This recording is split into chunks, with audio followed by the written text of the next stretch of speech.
오후에 하나님 말씀은 누가복음 17장 11절로 19절 말씀입니다. 누가복음 17장 11절로 19절 말씀입니다. 여러분은 사복음서에서 우리 주님의 공생에 사역하시면서 기적을 행하시는 것들, 또 비유로 말씀하시는 것들은 상당한 심오한 깊이가 있고 또 많은 영적인 여러분 도전을 줍니다. 영적인 의미들이 있습니다. 먼저 교리적으로 잘 봐야 되겠고 그 다음에 영적인 부분을 살펴봐야 되겠죠. 우리는 이렇게 설교를 통해서 우리들이 또 다뤄보지 못한 영적 이런 도전들, 지식들을 여러분 음미할 수 있고 도전을 받을 수 있습니다. 우리는 오늘 누가복음 17장 11절 19절부터 말씀을 보시겠습니다. 주께서 예루살렘으로 가실 때 사마리아와 갈릴리 사이로 지나가시게 되었더라. 주께서 어떤 마을로 들어가셔서 문둥병자 10명을 만나셨는데 그들이 멀리 서서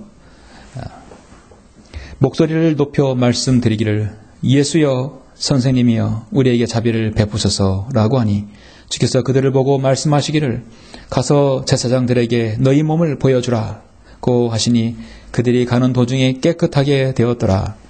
그런데 그들 중 한 명이 자기가 낳은 것을 보고 돌아와서 큰 음성으로 하나님께 영광을 돌리며 주의 발 앞에 엎드려 얼굴을 대고 감사를 드렸는데 그 사람은 사마리아인이더라. 예수께서 대답하여 말씀하시기를 10명이 깨끗하게 되지 아니했느냐? 그런데 9명은 어디 있느냐? 이 이방인 외에는 하나님께 영광을 돌리려고 돌아온 사람이 아무도 없단 말이냐고 하시고 주께서 그에게 말씀하시기를 일어나 가거라. 내 믿음이 너를 낫게 하였느니라고 하시더라. 아멘. 믿음이 낫게 했다고 말씀하고 있죠. 오늘 이 말씀을 주님께서 함께 하시도록 잠깐 기도하겠습니다. 존귀하시고 위대하시며 전지전능하신 아버지 하나님, 주님께 감사를 드립니다. 예수 그리스도의 보혈로 구원받은 성도들 오후에 다시 모였습니다. 우리는 오늘 누가복음 17장의 말씀을 통하여 하나님께서 우리에게 요구하시는 성도의 기본 도량이 무엇인지 알고자 합니다. 주님께서는 우리를 세상에 부르셨고 이제 이 지역교회 안에 집어넣어 주셨습니다. 이 지역교회에서 이제 우리는 성도로서 주님을 섬기고 있습니다. 하나님께서 원하시는 성도의 기준은 무엇일까요?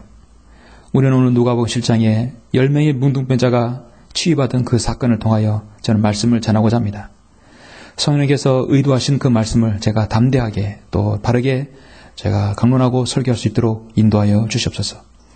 듣는 성도들의 마음을 열어주시고 성령님께서 일깨워 주셔서 우리 자신에게 주님을 섬기는데 좋은 믿음의 도전이 될 수 있도록 인도하여 주시길 원합니다. 모든 걸 감사드리며 주 예수 그리스도 이름으로 기도드렸습니다. 아멘.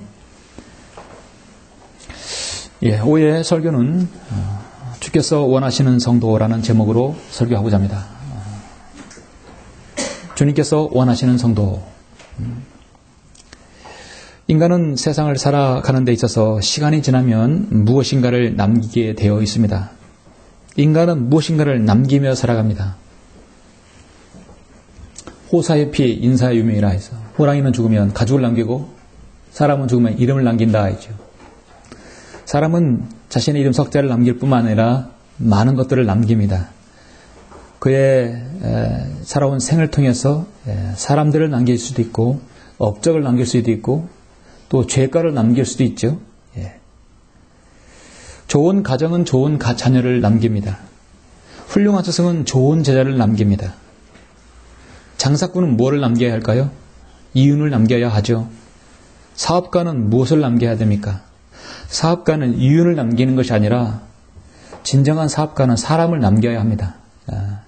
그래서 대기업들은 사람이 바로 기업이 사람이다라는 그런 모토로 하는 기업도 있습니다. 훌륭한 사람을 남겨둬야 다음 그 후계 구도가 이어질 수 있는 것이죠. 하나님께서 세우신 이 지역교회의 목회는 이 지역교회 사역은 무엇을 남겨야 합니까? 의리의리한 교회 건물, 대형 버스, 넓고 쾌적한 주차장, 큰 식당, 이렇게 훌륭한 좋은 의제와 좋은 예배당 장소입니까? 그렇지 않습니다. 사람을 미혹해 하는 거짓 교리들입니까? 그렇지 않습니다. 신실한 성도를 낳는 것이 바로 교회의 역할이죠. 그렇죠? 오늘날 많은 사람들이 사역을 행하고 또 시간이 지남에 따라 병이 들고 이제 연로해서 많은 사역자들이 과거에 이 나라의 한국 교육을 이끌었던 교회 지도자들이 죽어가고 있습니다. 그들이 남긴 것은 큰 건물, 대형 버스, 큰 주차장들, 사람을 미혹해 하는 거짓 교리들을 남겨놓고 갔어요.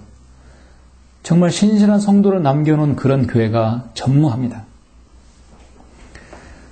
여러분 예배실로 들어오시면서 왼쪽에 보면 액자가 하나가 걸려 있어요. 무엇이라고 쓰였는지 아십니까?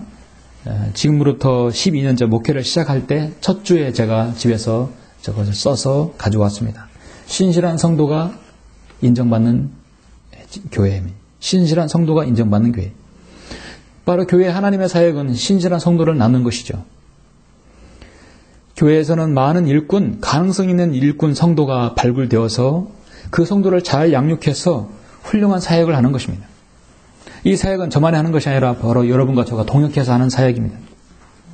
그러므로 이 지역교회는 어떤 상황에서도 능동적으로 대처하고 불평하지 않으며 끝까지 목자를 따라갈 수 있는 신실하고 성숙한 성도들이 필요합니다. 그런 성도가 세워져야 바로 사역을 할 수 있는 것이죠. 로마서 1장 7절에 보면 하나님의 사랑을 받고 성도로 부르심을 받은 로마에 있는 모든 사람들에게 편지한다고 했어요. 우리는 성도라고 합니다. 교인이라고 하지 않습니다. 사람들이 우리를 보고 신도라고 한다거나 교인이라고 한다면 여러분 기분이 안 좋죠? 우리는 성도예요. 하늘의 소망을 두는 성도입니다. 하나님 우리 아버지와 주 예수로부터 은혜와 평강이 너에게 있을지어다. 누구에게? 성도에게입니다. 그러면 하나님께서 원하시는 성도는 어떤 성도라고 생각하십니까? 저는 이와 관련해서 신학 사도 바울 서신자뿐만 아니라 복음서를 통해서 여러 부분에서 걸쳐서 하나님께서 원하시는 성도에 대해서 많이 말씀을 드린 적이 있습니다. 그런데 오늘 저는 이 한 사건을 통해서 하나님께서 원하시는 성도는 어떤 성도인가, 정말 주님의 공생의 사역의 한 기적을 통해서 우리는 그것을 볼 수 있어요. 우리 하나님의 말씀을 왜 듣습니까? 믿음은 들음에서 나온다고 하죠. 여러분 듣지 않고 하나님 말씀을 듣지 않고 믿음이 성장할 수 없기 때문에 먼저 들음을 하게 들어서 나온다겠어요. 내가 읽고 연구하고 머리를 싸매서 이거를 내가 깨닫게 해달라고 안 돼도 그렇게 해도 안 되는 경우가 있어요. 그래서 하나님께서 사역자를 통해서 강단을 통해서 여러분 말씀을 듣게 하시는 것입니다. 여러분은 누가복음 17장에 잘 아시는 10명의 문둥병자가 치유받는 사건을 아시죠? 이 사건을 통해서 어떻게 하나님께 원하는 성도가 여기 어떤 연관성이 있을 것인가? 오늘 본문은 예루살렘으로 가시는 길에 사마리아와 갈릴리 사이 한 마을을 주님께서 지나가시다가 10명의 문둥병자를 만납니다. 한두 명도 아니고 무려 10명의 문둥병자에 주님은 지금 만나신 거예요. 그들은 멀리 서서 우리에게 자비를 베푸소서 소리쳤습니다. 예수님께서는 가서 제사장인들은 너희 몸을 보이라. 그리고 그들은 가다가 깨끗함을 받았습니다. 그 중에 10명 중에 한 명이 돌아와서 주님께 감사를 드렸습니다. 그리고 그에게 내 믿음이 너를 낫게 했느니라고 오늘 본문이 맞춰집니다. 자, 본문은 어려운 교리도 아니고 난해한 말씀도 없습니다. 그러나 우리가 오늘 말씀을 통해 주목하는 것은 하나님께서 우리 자신에게 요구하는 믿음, 우리 자신에게 요구하는 행복, 성도의 도량이 어디까지 주님께서 원하시는 것인가? 성숙한 성도라면 어떤 성도인가를 보여주고 있습니다. 정말 하나님의 교회에서 잘 양육받고 잘 성장한 성도는 어떤 성도인가? 정말 성도의 도량을 갖춘 성도는 어떤 성도인가를 알려주는 것입니다. 사람은 우리가 이렇게 도량이라고 말하는 것은 인간의 댐댐이를 말하는 것이죠. 자, 인간의 댐댐이는 사실 태생부터 다르게 되어 있어요, 서로가. 그런데 인간의 댐댐이는요, 유일하게 교정할 수 있는 기관이 있어요. 법무부 교정원도 아니고 학교도 아니고 오직 교회만이 그 사람의 도량을 교정할 수 있습니다. 한마디로 주님 안에서 거듭나지 못하면, 예수 그리스도의 보혈로 구원받지 못한 사람은 그 사람의 생은 변할 수가 없는 거죠. 갱생의 여지가 없어요. 그래서 전과 1범, 2범, 3범, 4범, 14범, 15범 계속해서 늘어나는 거예요. 그들이 한번 교도소에 들락거리면 평생을 들락거리는 것입니다. 해결이 안 되는 것이에요. 그 고리를 끊는 것은 유일하게 예수 그리스도의 보혈입니다. 주님을 믿고 구원받은 그 사람이 간증이 드러나는 것이죠. 5절에 말씀드린 대로 주님을 만났고 주님이 계시기 때문에 그 사람의 생이 변화될 수 있는 거예요. 그렇죠? 예. 한 인간의 도량, 한 인간의 신앙 인격이 어디서부터 변화되는가? 절대 집에서 공부하고 머리 싸매고 책 봐서는 변화는 되지 않습니다. 오직 이 하나님의 살아계신 지옥교회만이 가능한 것이죠. 그러면 바로 주님께서 원하시는 성도는 어떤 성도인가요? 본문을 통해서 제가 여러분에게 말씀을 드리겠습니다. 자, 하나님께서 원하시는 성도는 어떤 성도인가? 첫 번째는 담대히 주님을 부르는 성도입니다. 한마디로 담대히 주님께 나아가는 성도입니다. 적극적인 열정으로 주님께 다가가는 성도입니다.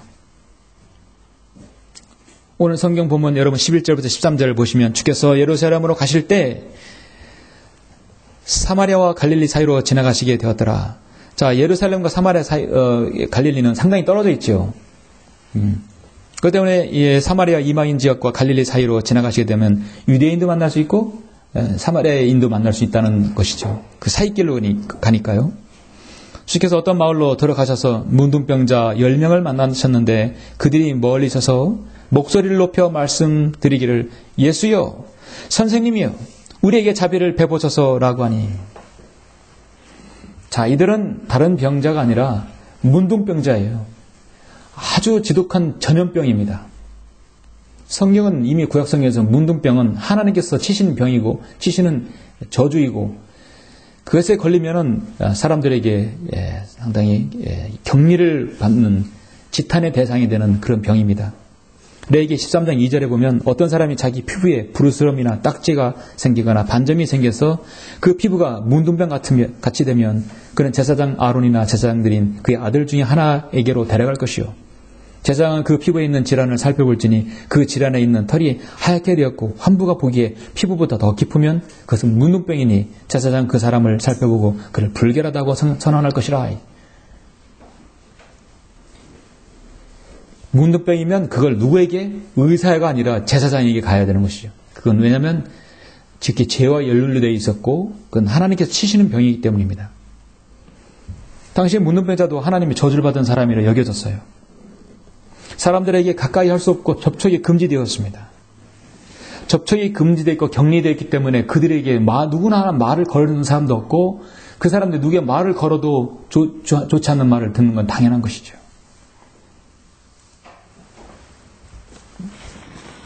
문둥병자는 한마디로 저주받은 병입니다. 구원을 베풀고 미래의 희망을 전해줄 수 있는 사람이 전혀 없었어요. 앞을 봐도 뒤를 봐도 옆을 봐도 누구 하나 그들에게 다가가는 사람이 없는 그들이었습니다. 그러나 아마도 10명은 그들은 뭉쳐 있으면서 나는 왜 문둥병에 걸렸을까? 이것은 누구의 책임인 것인가? 그래도 돌아오는 대답은 없습니다. 사람들을 만나면 돌을 던지고 칠면에서 욕하고 손가락질하며 지탄의 저주의 대상이 되었던 그들이었습니다. 어쩌면 이것이 오늘날 우리가 살고 있는 하나의 죄인의 모습이 아닙니까? 어디를 봐도 소망이 없는 사람들이에요. 자신이 구원받고자 하고 어디를 찾아도 그들은 쉽게 찾을 수가 없는 것입니다. 하나님께서 그들을 찾지 않으면 그들은 만날 수 없어요.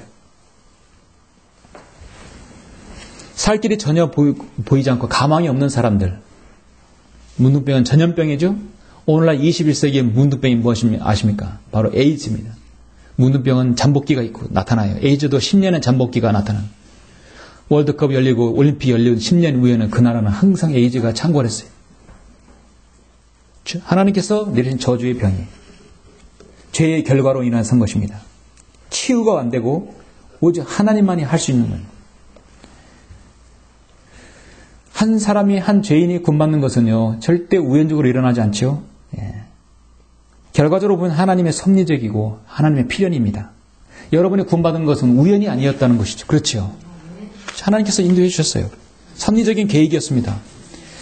우리 주님께서 예루살렘에 가시다가 갈릴리와 사마리아 사이로 지나가시는 것이 우연이 아니었다는 것이죠. 주님께서는 10명의 문둥병자를 만날 것을 아셨어요. 자, 문제는 10명의 문둥병자가 우리 주님에 대한 소문을 익히 들었을 것이에요. 주님이 가는 곳마다 병자들이, 마귀 들린 자, 소경, 중풍병자들이 일어나고 고침을 받고, 귀머거리가 듣게 되고, 소경이 눈을 뜨게 되고, 안전병이가 일어나고, 심지어 문둥병자가 주님께서 어루만지니까 깨끗게 되었다는 말을 들으면 이들에게서 유일한 소망은 바로 주님을 만나는 거예요.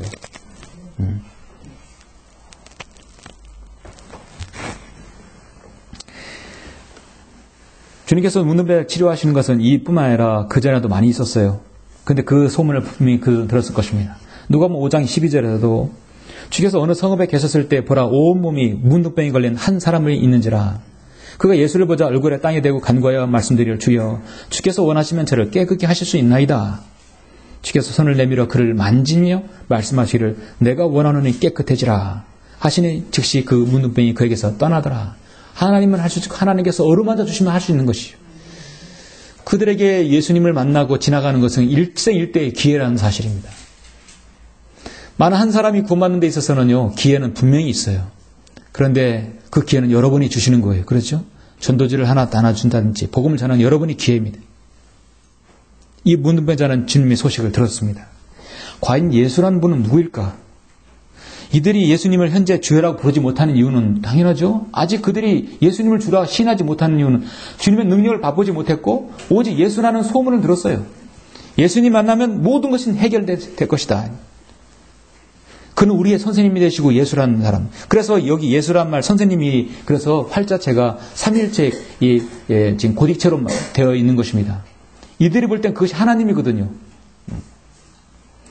그들의 절제절명의 순간에 해결할 수 있는 유일한 분이 바로 예수라는 사람, 그 선생님이라는 사람이었어요. 예수여 선생님이여 우리에게 자비를 베푸소서. 우리에게 은혜를 주십시오가 아니라 자비를 베푸소서. 우리의 죄를 용서해 주십시오. 그들은 아마 비명에 가까운 소리를 질렀을 것이에요. 성경은 목소리를 높여 말씀드리기를 예수여 선생님이여 우리에게 자비를 베푸소서. 우리는 치유할 수 없는 병에 걸렸습니다. 오직 하나님만이 이걸 해결할 수 있습니다. 여러분이 구원받을 때 주님께 주의 이름을 부르는 자는 누구나 구원을 받으리라 말씀하셨죠?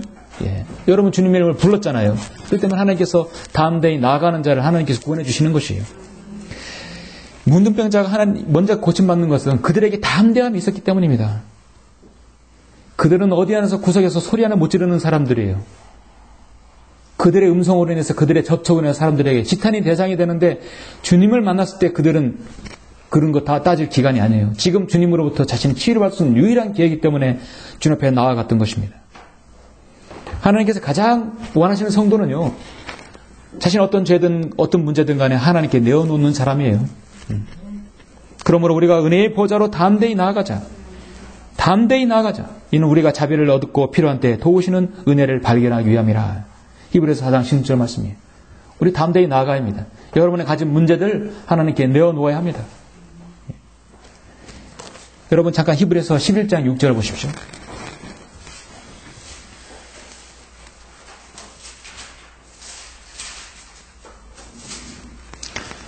우리가 문둥병자보다 못한 게 아무것도 없죠. 더 많이 성경 알고 우리는 더 성결하고 우리는 더 많이 주님을 더 가까이서 여러분 교제할 수 있는 사람들이에요.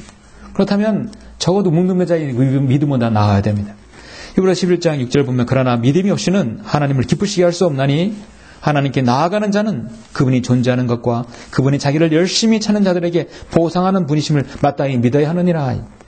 이 말씀이 이 문둥병자에게 정확히 맞는 말씀이라고 보여집니다. 하나님께 나아가는 자는 그분이 존재하시는 것, 그분이 자기를 열심히 찾는 자들에게 보상하는 분이다. 주님은 보상하는 분이세요.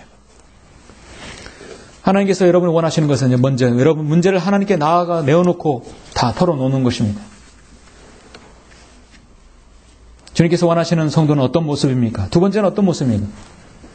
실행하는 믿음이 있는 성도입니다. 뭔 믿음이요? 실행하는 믿음이에요. 오전에 말씀드렸듯이 여러분의 믿음은 실행함이 있어야 합니다. 14절에 보시면 주께서 그들을 보고 말씀하시기를 가서 제사장들에게 너희 몸을 보여주라 고 하시니 그들이 가는 도중에 깨끗하게 되었더라. 주님께서 문둥병자를 치유하실 때 이런 사례는 없었어요. 아까 누가복음 5장에 말씀하듯이 주님께서 어루 만져주시고 만져주시면서 그들을 치유했어요.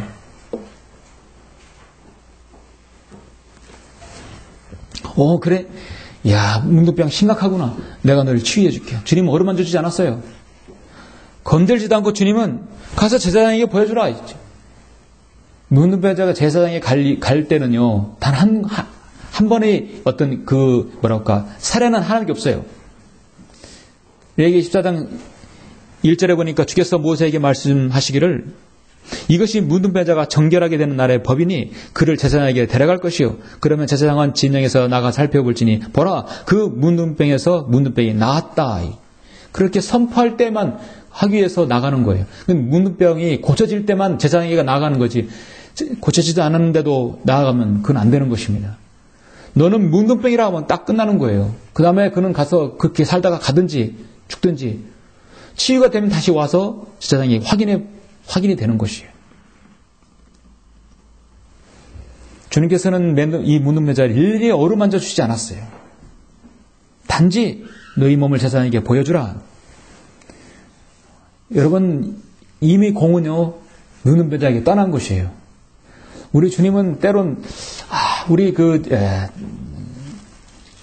주님께 사랑하는 그 자녀들 또 여기 있는 병자들의 그들의 믿음을 한번 맡겨보는 것입니다. 이 돌통에다 물을 담아라. 담았으면 그럼 그거 산십장이 내다 줘라. 어떻게 이 물을 내다 줍니까? 이 맹물을 마시라고요? 대꾸하지 않았어요? 예, 갖다 줬습니다. 마셨어요. 갖다 도는 도중에 물이 포도주로 변한 거예요. 그렇죠? 예. 주님께서는 치유시켜주고 제사장에 가서 그러면 그 누가 다 하지요. 그러나 주님께서는 그들의 그런 믿음을 보시는 것이죠. 정말 그들은 믿음대로 치유받을 수 있는가를 보여줬어요. 자신의 믿음으로 치유받을 수 있음을 평범한 진리로 보여준 것입니다. 나지도 않았는데 그들은 가는 도중에 깨끗하게 되었어요. 아니 나지도 않았는데 어떻게 제사장이 보여줍니까? 이건 율법을 어기는 거지 않습니까? 그러나 그들은 가서 제사장들에게 보여줘라. 가서 제사장들에게 너희 몸을 보여주라. 그들이 가는 도중에 깨끗하게 되었다. 여러분 믿음이라는 것은 여러분 아까 찬양했죠? 조금 전에 믿음 찬양했잖아요. 주가 주신 믿음 말씀 믿고 나를 모두 맡기네. 예수 믿는 것은 받은 증거만도다. 믿음이라는 것은 여러분 자신을 믿음 위에 던지는 것이에요. 우리가 그 환경에 믿음으로 내 몸을 던지는 것이에요. 마태복음 9장을 한번 보시겠습니다.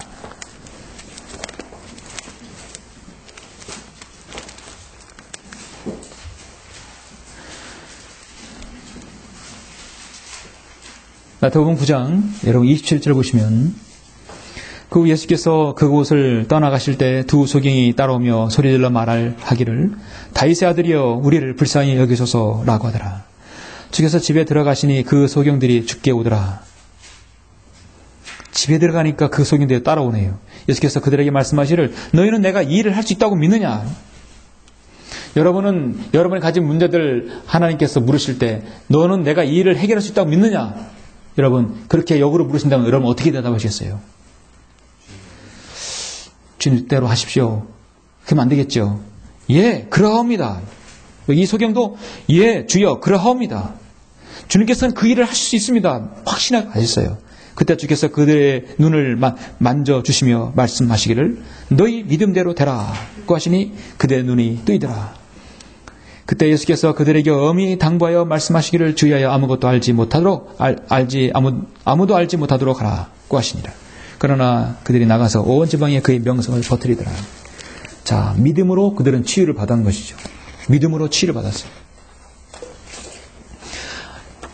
아침에 교회를 올라가 보니까 교회 우리 그 통에 우체통에 치유, 축복 대성회, 치유 대성회, 신유의 종, 불의 사자, 안영 목사, 탁월한 말씀, 탁월한 치유, 탁월한 믿음, 모든 건 자기가 고치겠다는 것이 폐암 말기, 파스킨스병, 자폐증, 차라리 병원 하나 차리지 그랬어요. 그죠? 병원을 차려야 되는데 왜 교회를 하나 했어요? 제가 충무사랑병원 갔을 때 첫날 첫 주에 목사님 제가 어디 아파요? 목사님 제가 어디 아파요? 제가 다 아프대요. 다 아프대요. 그래서 제가 딱 해서 칠판에다가 나는 목사다 했어요. 나는 의사가 아니다. 나는 여러분의 영적인 부분을 치유할 수 있고 알려준 사람이지 나는 의사가 아니 왜 나한테 고쳐달라고 하느냐. 여러분 병원에 있으면서 의사에게 이야기하고 여러분의 영적인 건 내가 맡겠다는 것이. 예. 오늘날 가짜 사역자들 얼마나 많습니까? 근데 안 고쳐지면 어떻게 되는 것이에요? 당신 믿음이 약해가지고 안 된다는 거예요. 예. 믿음이 약해서. 이 10명의 문둥병자는 즉시 제사장대로 향했어요. 아, 주님 깨끗하게 돼야 갈 거 아닙니까? 아니라 즉시 갔어요. 대단한 믿음이에요. 그렇죠? 아, 가면 나도 나을 것이라는 확신이 있다는 것이에요. 그러니까 그들은 제사장의 자신의 몸을 보기로 결정했고 모두 다 발걸음을 옮겼어요. 그리고 이 10명의 문둥병자가 믿음으로 모두 다 이 문둥병이 사라지는 기적을 맛봤던 것입니다. 하나님께서 원하시는 것은 여러분의 믿음에 실행하는 믿음을 원하는 거예요. 그렇죠? 여러분의 몸을 여러분 믿음에 맡기는 거예요. 예. 사실 말이 그렇지요. 쉽지 않아요. 그런데 해보십시오. 하나님께서 역사해 주십니다. 이것이 믿음의 신비라고 저는 생각합니다. 하나님의 사역을 앞으로 내다보고 믿음의 눈으로 하는 것이라고 저는 믿습니다. 12년 전에 사역을 하려고 이 천안에 다시 내려왔을 때 모든 여건과 상형은 사역을 할 수 있는 최적의 모든 조건이 갖춰지지 않았어요. 저로부터 만든 하나님의 사역, 저로부터 시작된 사람들도 없었고 뿐만 아니라 전도지도 만들어지지 않았고 모든 여건이 없었어요. 모든 것이 다 세팅된 상태에서 성도들이 있고 안정된 재정 상태가 돼 있고 교회 상황 분위기 좋고 그럴 수 있게 사역할 수 있는 사람이라면 얼마나 좋겠습니까? 근데 하나님께서는 성김민의교회 지역교회 사역을 그렇게 저는 허용하지 않았다고 봅니다. 하나님께서 그 성도 그 사역자의 가정을 하나님께서 함께 해주신다면 그 사람이 믿음으로 나아갔을 때 하나님께서 한 사람 한 사람 붙여주고 전도지를 만들고 사역지를 하나님께서 문을 열어주시는 것이에요. 그래서 사역을 지금까지 하는 것입니다. 기도한 것은 뭐냐면 하나님 지금부터 일어나는 일은 다 하나님께서 하시는 일입니다. 하나님께 맡기는 거예요. 그렇죠? 지금부터 일어나는 일은 하나님께 하십니다. 하나님께서 하시는 일입니다. 탄탄대로 보고 가는 건 믿음의 길이 아니라는 것이요. 바깥에 비가 오고 있어요. 그럼 우산 나가는 것은 당연한 거예요. 그렇죠? 그런데 햇빛이 쨍쨍 내리쬐는데 나는 지금 가물어서 농사에 도움되는 비를 달라고 기도하는 거예요. 그러면 우산을 들고 나가야죠. 아무리 바깥에 태양빛 내리쬐도록. 나는 기도할 때 무엇입니까? 나는 지금 비가 오게 해달라고 기도했어요. 그럼 우산 들고 나가는 게 믿음이에요. 그런데 바깥에는 햇빛이 내리쬐니까 선글라스나 모자를 끼고 간다는 것은, 쓰고 나간다는 것은 그건 믿음이 아니죠? 믿음은 내가 내 몸을 믿음 위에 집어 던지는 것이죠. 데살로니가전서 1장 5절에 우리는 우리의 복음이 말로만 너에게 이른 것이 아니라 능력과 성령과 대단한 확신으로 되었음이니 우리가 너희 가운데서 너희를 위하여 어떻게 했다는 것을 너희도 아는 바라. 여러분 대단한 확신입니다. 믿음은 바라는 것들에 대한 실상이요 보이지 않는 것들에 대한 증거라 했어요. 말씀을 듣고 믿음의 결단을 내리고 순종의 발걸음을 옮겼을 때 기적이 일어나는 것입니다. 그래서 제사장들에게 너희 몸을 보여주라고 하시니 그들은 가는 도중에 끗끗하게 되었더라. 그들은 이미 믿음의 눈으로 보았고 믿음이 있었던 것이에요. 주님께서 원하시는 성도는 이제 어떤 성도입니까? 이제 여러분 아시는 감사를 잊지 않는 성도입니다. 누군가가 여러분에게 호의를 베풀고 선대하고 여러분에게 친절히 대했을 때 은혜를 입었을 때는 반드시 거기에 준하는 감사가 아니라 여러분이 할 수 있는 최상의 감사를 표현하라 이거죠. 그걸 금전으로 따질 수는 없어요. 어떻게 그대로 갚을 수 있겠습니까? 네. 하나님께서 그것도 허락해야 되는 것이죠. 그러면 내 상황에서 최선을 다해서 감사의 표시를 해라는 것이죠. 잊지 말라는 얘기예요. 15절 보시면 그런데 그들 중 한 명이 자기가 나온 것을 보고 돌아와서 큰 음성으로 하나님께 영광을 돌리며 주의 발 앞에 엎드려 얼굴을 대고 감사를 드렸는데 그 사람은 사마리아인이더라.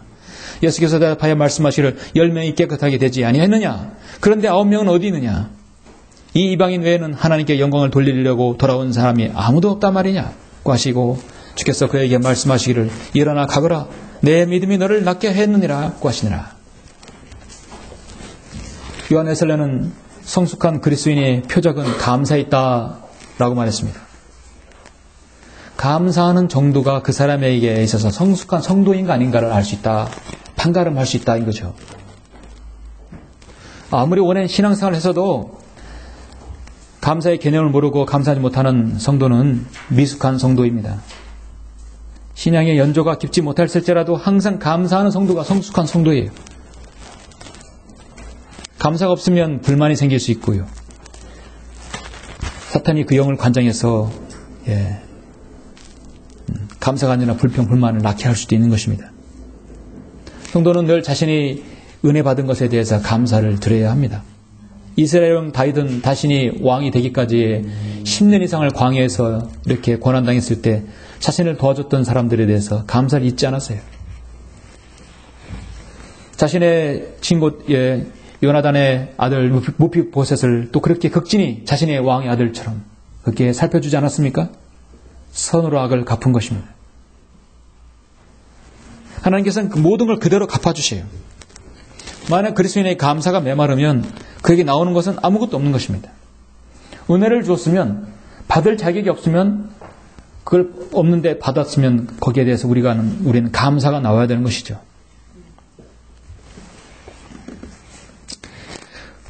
오늘 본문의 10명의 문둥병자는 간절히 낫기를 원했고 하나님 앞에 담대히 나가갔어요. 그리고 그들의 믿음의 행위로 치유를 받았어요. 가는 도중에 다 깨끗하게 되었어요. 그런데 감사를 드린 것은 거기서 한 사람만이었습니다. 하나님께서 원하시는 성도는 담대히 나가고 믿음으로 실행하고 거기에서 하나님께 주신 은혜에 감사를까지 드리는 사람이에요. 마지막에서 이걸 통과하지 못한 것입니다. 10명, 9명의 문둥병자들은 통과하지 못했어요. 어떤 문둥병자는 진짜 나았는지 내가 다른 데서 확인해 봐야지 그걸 다 들어가 버리고 나았지만 혹시 재발하지 않을까 의심하고 있어요. 주님께서는 천천히 감사를 드려도 괜찮겠지? 이제 보니까 내 문둥병은 훨씬 나아지고 있는 것 같은데 더 나아지지 않을 거야. 아마 약간만 나을 거야. 가서 제사장에게 확인하러 정말 나았는지 확인하러 가야지. 주님께서 나를 위해서 한 게 아무것도 없는데 가서 제사장에게 보여주라. 그 말밖에 없는데 내가 왜 주님께로 가야 돼? 사실 나는 이미 회복되고 있었다고. 이 9명 문둥병자는 각각 이렇게 말했을지도 몰라요. 그러나 마지막에 이 사마리아의 이 문둥병자는 예수님께서 내 병을 낫게 해주셨으니까 내가 주님께 감사하러 가야지. 그 한 명만 온 거예요. 9명 나머지 그런 사유가 다 있었을 것이에요. 여러 가지 있을 것이에요. 어떤 심성을 하나님께서 기뻐하시고 정말 원하시는 성도이겠습니까? 누군가 여러분에게 은혜 갚을 수 있는 여러분에게 은혜를 주신다고 한다면 거기에 대해서는 여러분 잊지 않아야 합니다. 여러분이 형편이 될 때, 여러분이 가능할 때 반드시 기억해야 합니다. 그렇게 할 수 있는 성도가 바로 성숙한 성도이고 바로 도량이 있는 성도이죠. 존 버녀는 영국에서 허가 없이 설교했다는 제목으로 영국의 베드포드 감옥에서 12년 동안 있었습니다. 12년의 가장 고통스러운 나날 동안에 그곳에서 철로 역정을 완성했어요. 성경 다음으로 많이 읽혀지는 책이었죠. 최악의 그 어두운 지하 감옥에서 가장 평안 가운데 인도해 주셔서 철로 역정을 썼고요. 그 기간 동안에 그의 연약한 아내와 아이들 이별하면서 얼마나 힘들었던 시절이 있었겠습니까? 그의 자녀인 딸은 앞을 못 보는 아이도 있었어요. 수많은 역경과 비참한 생활과 가장이 없는 그 빈자리가 얼마나 그 가정이 힘들었겠습니까? 자녀에게 편지를 쓸 때 불쌍한 아이야, 이 세상에서 내 몫으로 받아야 할 슬픔이 너무도 크구나. 굶주림과 추위와 헐벗음뿐 아니라 수많은 불행들을 겪어야 하는 것. 그런데 내가 너에게 바람막이가 되주지 못했구나. 나는 그래도 하나님께 감사를 드릴 수밖에 없구나. 이 모든 하나님께 맡겨야 되지 않겠냐. 존 버녀는 고난을 감내하는 최상의 길이 자신이 처해진 환경에 감사를 드리는 거다. 고난에 대해서 감사하는 것, 하물며 하나님께 주신 은혜에 대해서 감사하지 않는 것은 그건 너무하는 거죠. 예, 그렇죠. 예, 고난에서 감사하지 않는 것은 그렇다고 쳐요. 그러나 하나님께 주신 은혜가 큰데 거기에 대해서 감사하는 것은 그거는 성도의 도량이라 할 수 없는 것이죠. 2차도 음브라도 그랬고 데이비드 브레이너도 그랬고 모든 신실한 성도 그랬습니다. 사랑하는 성도 여러분, 주님께서 원하시는 성도는 담대히 주님을 부르고 나아가는 성도이며 그 성도가 실행하는 믿음을 가지고 있고 그 믿음으로 인해서 받은 복들에 대해서 하나님께 감사를 드리는 성도입니다. 그게 바로 하나님께서 원하시는 성도예요. 그게 두고두고 회개하고 그 성도의 이름을 부르는 성도입니다. 담대히 주님을 부르고 담대히 나아가서 실행하는 믿음으로 결론은 감사를 잊지 않는 성도입니다. 이게 바로 주님께서 원하시는 성도입니다. 결론적으로 여러분 18절에 보시면 주님께서 참 많이 개탄해 하시죠. 10명이 깨끗하게 되지 아니하느냐. 17절에서 그런데 9명은 어디 있느냐. 주님께서는 18절에서 이 이방인 외에는 하나님께 영광을 돌리라고 돌아온 사람이 아무도 없단 말이냐.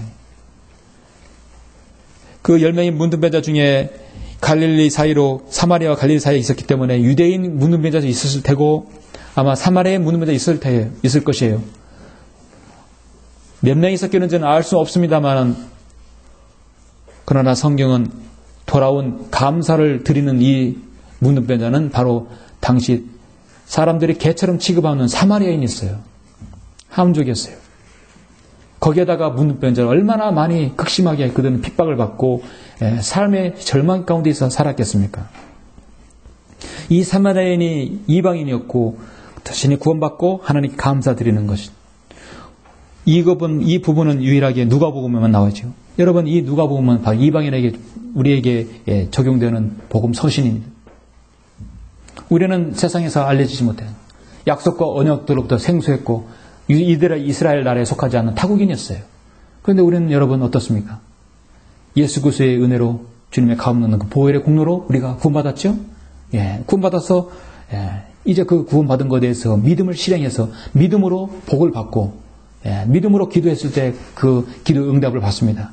그러면 거기에 대해서 우리가 감사를 드려야 되지 않겠습니까? 오늘 이 10명의 문둥병자 중에 한 명이 감사드리는 것은 바로 오늘날 이 마지막 시대에 이방인으로서 구원받은 여러분의 바로 모습이라 저는 믿습니다. 골로새서 1장 12절에서 우리를 빛 가운데서 성도의 유업의 동참자가 되기에 합당히 하신 하나님 아버지께 감사를 드리길 원하노라. 여러분이 세상의 어둠 가운데 사탄의 진영에 있어서 우리 주님께로부터 구원받아서 성도의 유업의 동참자가 되었어요. 우리 그리스도의 신부가 될 사람이에요. 얼마나 감사합니까? 바로 여러분들이 내 믿음이 너를 낫게 해느니라 그 말씀처럼 여러분의 믿음으로 기도 응답받고 필요한 것들 주님의 방법으로 공급받으면서 감사를 잊지 않고 주님께서 오실 그날까지 주님께서 원하시는 그런 신실한 성도로서 주님을 섬기시길 간절히 바랍니다.